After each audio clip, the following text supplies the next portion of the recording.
जो भगवान का नाम है ना, ये गायों ने रखा है। गैया ने नामकरण किया भगवान का, गोविंद। गो माने गाय, विंद माने रक्षक। जो गायों का रक्षक वो गोविंद। तो ये शब्द गैया कहे तो समझ आए गोविंदाय नमो नमः। कुंती क्यों कह रही है? मानो कुंती भगवान से कह रही है कि नाथ, ये सब वैष्णव जो हैं, हम सब आपकी गैया हैं और आप हमारे ग्वारिया हो। पर ग्वारिया का स्वभाव होता है, वो सबसे ज्यादा प्रेम वृद्ध गैया से करता है। जो गैया बेचारी ना दूध देती है, ना ज्यादा चारा खाती है, बस खड़ी रहती है, चुपचाप एक कोने में बंधी रहती है। ग्वारिया पूरे दिन सबकी सेवा करता है, पर रात्रि में जाकर के उसी के पास बैठता है जो सबसे वृद्ध होती है। उसी की बेचारी कमर खुजाता रहेगा, उसी के गले पे ऐसे हाथ फेरता रहेगा, उसी को गले लगा लेगा। क्यों? वृद्ध वयोवृद्ध बेचारी अब कुछ करती धरती तो है नहीं।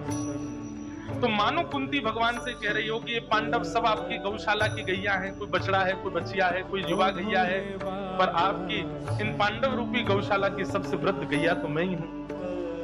तो मानो कुंती इस बात को प्रमाणित कर रही है कि आप सबसे ज्यादा प्रेम मुझसे करते हो।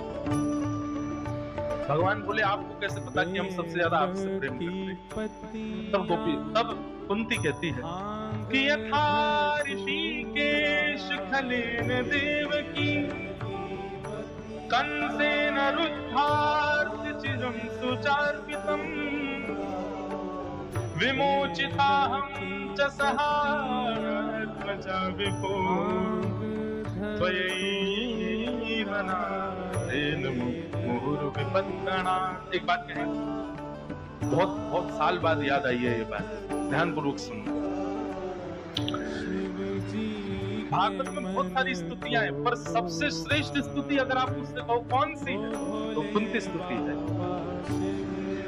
कुंती स्तुति में क्या श्रेष्ठ है? कुंती जी ने अनेक श्लोक गाए हैं, पर कुंती जी के साथ देखो, ऐसा नहीं कि कोई श्रेष्ठ श्लोक नहीं है, सब अच्छे हैं, पर कुंती जी की पूरी स्तुति में केवल एक बात है और एक शब्द की बात है जो सबसे अच्छी है। ऐसी बात पूरी भागवत में किसी ने नहीं कही है।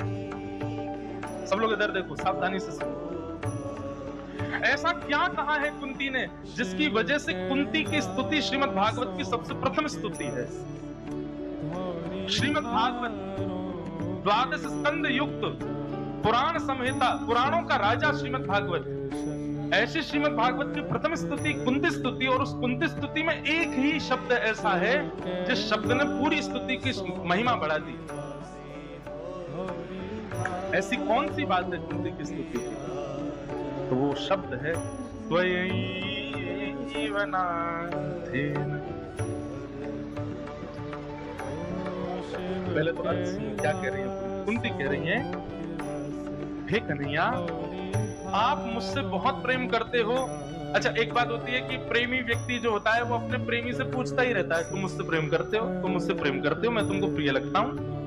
हम ठाकुर जी से पूछते रहते हैं, पर यहाँ कुंती पूछ नहीं रही है ठाकुर जी को, सीधे बता रही है कि सबसे ज्यादा मैं ही आपको प्रिय हूँ। भगवान बोले, ये तो पहली बार सुना है। प्रेमी अपने आप ही बोल रहा है कि मैं तुमको बहुत अच्छा लगता हूँ। कैसे अच्छा लगते हो तुम मुझे, बताओ। तो कुंती कहती है कि आपकी माँ के, देवकी मैया के 6 बालकों की हत्या करी कंस ने, पर आपने उन बालकों की रक्षा नहीं। और मेरे 5 पुत्रों की आप ऐसे रक्षा करते हो जैसे कि इनको एक बाल बांका ना हो जाए, इनका एक रोआ ना टूट जाए, इनका केशों के एक बाल भी ना उखड़ जाए। आप ऐसे इनके सामने चौड़े होकर के खड़े रहते हैं। तो मुझे तो इस बात से लगता है कि आप अपनी मैया देवकी से भी ज्यादा मुझसे प्रेम करते हो। कितना अच्छा बहाना ढूंढ करके अपने प्रेम को प्रस्तावित कर रही है। ठाकुर जी के नेत्र सजल हो, वाह कुंती बुआ, तुमने ये न केन प्रकारेण ये बता ही दिया कि मैं तुमसे ज्यादा प्रेम करता हूँ। बोला, हाँ, आप मुझसे सबसे ज्यादा प्रेम करते, मुझसे ज्यादा किसी से नहीं करते आप। लेकिन कुंती ने जो अगली बात कही है, जिसको मैं बार बार कह रहा हूँ, ये सबसे श्रेष्ठ बात है भागवत में। त्वयैव नाथेन मुहुर्विपत्कणा। कुंती कहती है, दुनिया के लोग तो कहते हैं ठाकुर जी आप हमारे हो, हम तुम्हारे हैं, पर कुंती अपने बच्चों के सामने, अपने परिवार के सामने, समस्त पांडवों के सामने और समस्त हस्तिनापुर वासियों के सामने कह रही है, त्वयैव नाथेन, मतलब केवल आप मेरे हो, बाकी मेरा कोई भी नहीं है इस संसार में, केवल आप। ये बात सुनने में बहुत सरल लगी होगी, पर ये सरल है नहीं। कुंती इस बात को डंके की चोट पर कह रही है कि केवल आप मेरे हो और कोई मेरा नहीं। अपने बच्चों के सामने कह रही, अपने परिवारी जनों के सामने कह रही, अपने श्रेष्ठ जनों के सामने कह रही। हम नहीं कह सकते, हमको 2 मिनट में सबके एहसान याद आ जाते हैं। अरे हमने कहीं ऐसा बोल दिया, क्या सोचेगा, हमने ऐसा बोल दिया, माँ बेचारी क्या कि हाँ हमने तेरे को खा पिला के बड़ा किया, तू ऐसा कह रहा है। पत्नी क्या कहेगी, मैं ब्याह करके इसलिए आई हूँ, मैं तुम्हारी नहीं। बच्चे कहेंगे हम, अच्छा तो हमको तो आपने ऐसे जन्म दिया है, हम तो है ही नहीं आपके। पर कुंती को किसी की लज्जा नहीं, वो सबके सामने कहती है, अपना कहने योग्य संसार में यदि कोई है तो केवल आप हो ठाकुर जी, और कोई अपना नहीं है। तो यही बनाते हैं। और एक बात है, ठाकुर जी के सामने सब बोल देते हैं इस बात को।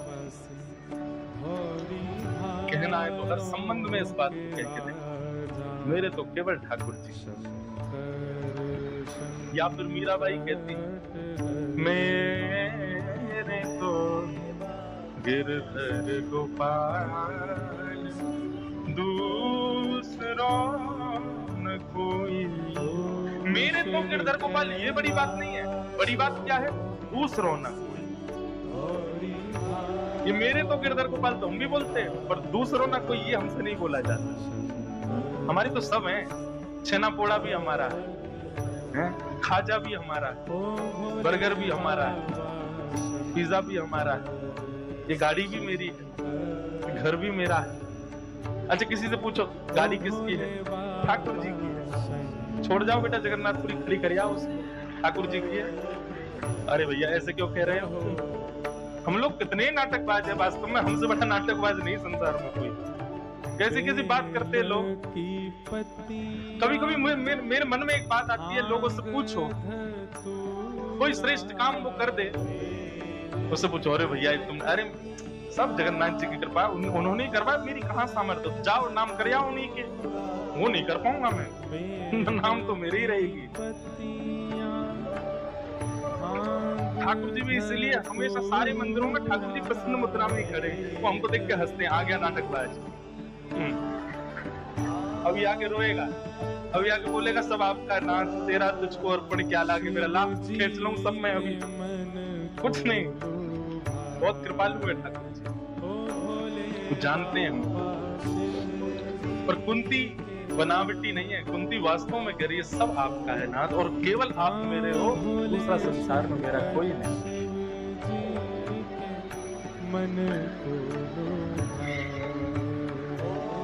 कुंती की स्तुति अद्भुत है। अगर केवल 3-4 दिन का प्रसंग हो ना, केवल कुंती स्तुति कही जाए, इतनी सुंदर है कुंती की स्तुति। कुंती की बात सुनकर के भगवान प्रसन्न हो गए। भगवान की प्रसन्नता देख करके कुंती कहती है आप प्रसन्न लग रहे हो भगवान। भगवान बोले हाँ हुआ बहुत प्रसन्न, कुछ मांग लूं आपसे, प्रसन्न हो। प्रसन्नता में अगर कुछ भी मांगो तो दे देता है व्यक्ति। बुआ बोले मांगना, ठाकुर जी बोले मांग, जल्दी मांग, क्या चाहिए। सब लोग आगे आओ, आप तू पीछे से कह दो कि महाराज जी आप इशारा कर दो, हम बुला लेंगे, आ जाओ आ जाओ, सब आगे आओ और आगे आ जाओ। सब लोग ऐसा किया।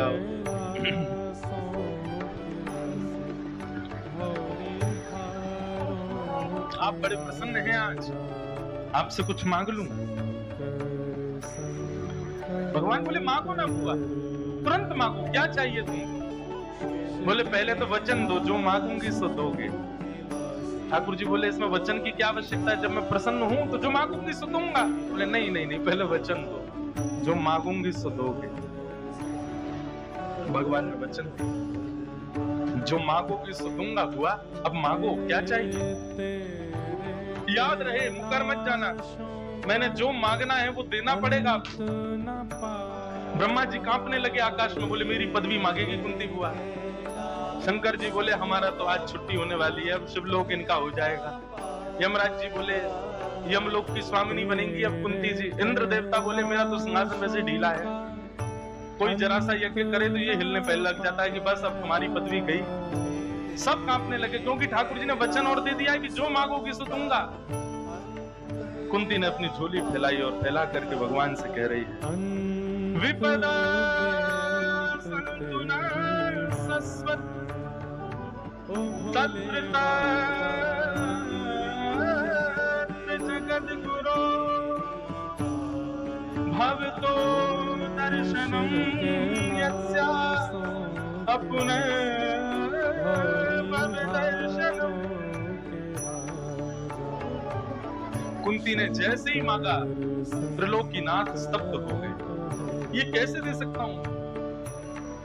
कुंती कहती है, संसार में जितनी भी विपत्तियां हैं, जितने भी कष्ट हैं, जितने भी दुख हैं, सब इस कुंती के जीवन में आ जाएं, ऐसी कृपा कर दो ना। मैं बहुत दुखी हो जाऊं, मैं इतनी कष्ट में आ जाऊं कि मेरे जीवन में एक क्षण के लिए भी सुख ना रहे, मैं बस कष्ट में व्याकुल में पड़ी रहूं। ठाकुर जी बोले, वो क्या मांग रही है बात? कोई कष्ट कैसे मांग सकता है? और वो भी वह व्यक्ति जिसने जीवन में कभी सुख नहीं देखा। महाभारत में 3 क ऐसे हैं, क शब्द से नाम शुरू होता है उनका। 3 क शब्द से प्रारंभ होने वाले व्यक्ति ऐसे हैं जिनके जीवन में बिल्कुल सुख नहीं है। यदि अपना दुख कभी बहुत ज्यादा लग रहा हो तो इन 3 क को उठा करके देख लीजिएगा। पहली कुंती, दूसरा कर्ण और तीसरा श्री कृष्ण। अगर आपको अपने कष्ट बहुत ज्यादा लगते हैं तो कभी ठाकुर जी का जीवन चरित्र भी पढ़िए। जन्म कहाँ हुआ? जहां बंदी बांधे जाते, जेल।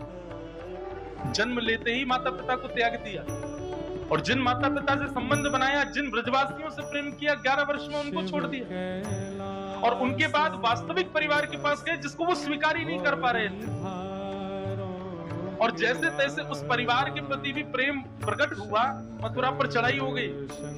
और इतने बीच में भी मथुरा कंस वध के बाद और मथुरा में चैन से रहने तक के बीच में भी भगवान सांदीपनि गुरुकुल पढ़ने गए थे। बेचारे आकर के मथुरा में बैठे ही थे, सांस ले रहे थे कि अब थोड़ा आराम करेंगे, तो पता चला कि जरासंध ने युद्ध कर दिया, छेड़ दिया। 17 बार जरासंध को हराया। 18वीं बार जरासंध ब्राह्मणों की सेना लेकर के आ गया, जिसको भगवान मार ही नहीं सकते। भगवान कह रहे हैं, भाई ब्राह्मण गौ संत सेवा, इनकी तो ये तो मेरी सेवा के अधिकार, इनको कैसे मारूं मैं? वहां जरासंध से युद्ध करने के लिए ठाकुर जी चिंता कर रहे हैं, अब क्या करूं? तभी पता चला मथुरा पर काल यवन ने चढ़ाई कर दी। 2 राक्षसों ने एक साथ चढ़ाई कर दी। तो भगवान रण छोड़ करके भागे। पूरी दुनिया ने उस समय पर ठाकुर जी नाम किया, रण छोड़ कह करके पुकारा। बीच समुद्र में जाकर के रहने लगे, भाग दौड़ करते हुए, और सांस भी नहीं ले पा रहे। 16,108 ब्याह किए, लोगों के तानों के बीच में रहते। महाभारत युद्ध छिड़ गया। महाभारत युद्ध के लिए लड़ने के लिए यहाँ पांडवों की सहायता के लिए आए, और उसमें भी बर्बरीक जी ने जब ये बात कह दी कि महाभारत युद्ध के सबसे बड़े योद्धा तो श्री कृष्ण हैं, तो जिन पांडवों के लिए भगवान एक पैर से खड़े रहे, वही पांडव हंसने लगे। वो बर्बरीक जी से कहते हैं, आप किसको योद्धा बता रहे हो जिसने शस्त्र भी नहीं उठाया हाथ में? ठाकुर जी की सत्ता पर कितना संशय किया गया हमेशा। राजसूय यज्ञ में अग्र पूजा भगवान श्री कृष्ण की हो, ये बात सुनते ही शिशुपाल ने गालियां देना शुरू कर दिया भरी सभा में। वो छोटी मोटी सभा नहीं थी, तीनों लोक के महास्वामी बैठे हैं, तीनों लोक के देवी देवता बैठे हैं, उनके बीच में गाली देना शुरू किया। हमको कोई 4 लोगों के बीच में गलत कहते, हम सह पाते हैं? ठाकुर जी सहते रहे। महाभारत युद्ध पूर्ण हो गया, सब हो गया, वापस लौट करके गए। भगवान के ऊपर एक सामान्य सी मणि चुराने का आरोप भी लगा भगवान श्री कृष्ण के ऊपर,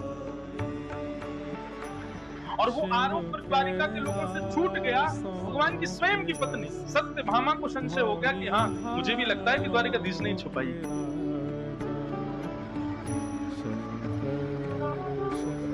समन तो उपाख्यान पूर्ण हुआ ही था, कुछ दिन की बात थी। यदुवंशियों में लड़ाई हो गई, आपस में लड़ झगड़ के सब मर गए, अपने वंश को ही नहीं बचा पाए। एक वृक्ष के नीचे बेचारे केवल बैठे थे, अपनी पूरी लीला का चिंतन कर रहे थे, तभी एक भेलिया ने उनके पैर में भी बाण मार दिया। ऐसा जीवन जी पाएंगे? लेकिन श्री कृष्ण कभी अपने जीवन में आई हुई परिस्थितियों से विचलित नहीं, प्रसन्न ही रहे, प्रसन्न भाव से। ऐसी दूसरी का है महाभारत में कुंती। कुंती के जीवन में भी बहुत कष्ट है। राशि एक ही है ना, कष्ट और कृष्ण, कष्ट और कुंती, कष्ट और कर्ण। कर्ण का भी वही है। तो कभी अपने दुख बहुत ज्यादा लगते हो, कुंती का चरित्र देखिएगा, कभी अपने कष्ट बहुत ज्यादा लगते हो। आपको पता है भगवान कृष्ण को इतना सुन लिया हमने, इसलिए हमको लगता है कि सामान्य है, पर कभी प्रैक्टिकली सोच करके देखो, आप सह पाओगे उस चीज को जो भगवान श्री कृष्ण ने सही है। और तीसरा है कर्ण। कर्ण ने भी बहुत कष्ट सहा अपने जीवन में। हर व्यक्ति के जीवन में 5 अग्नि आती है, ध्यान से सुनिए। उसके जन्म से लेकर के और उसकी मृत्यु पर्यंत 5 अग्नियां उसके जीवन में आती हैं। पंच अग्नि, पंच अग्नि मतलब 5 बार ऐसा समय आएगा वो व्यक्ति टूटने से भी ज्यादा बुरी स्थिति में आ जाएगा। और उन पंच अग्नियों में कोई जल उसको शीतलता नहीं दे सकता, केवल और केवल कृष्ण नाम के अलावा। केवल कृष्ण नाम रूपी फव्वारा चल रहा होगा तो ही वो पंच अग्नियों में शांत हो पाएगा। ऐसी स्थिति जीवन में आएगी, ऐसी परिस्थिति आएगी, चाहे वो तन की आवे, चाहे मन की आवे, चाहे धन की आवे, किसी भी रूप में 5 बार जरूर आएगा उसके जीवन में ऐसा समय कि वो विचलित हो जाएगा। कई लोगों का तो जन्म लेते ही आ जाता है।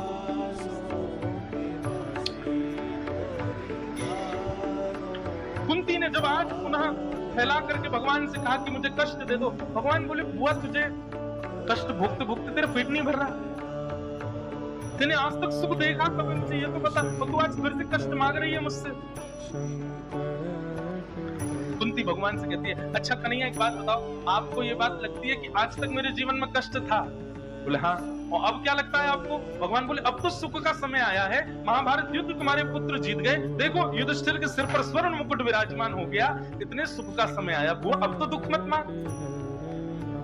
बुआ कहती है इसका मतलब कल तक मैं दुखी थी, आप ये बात मानते हो?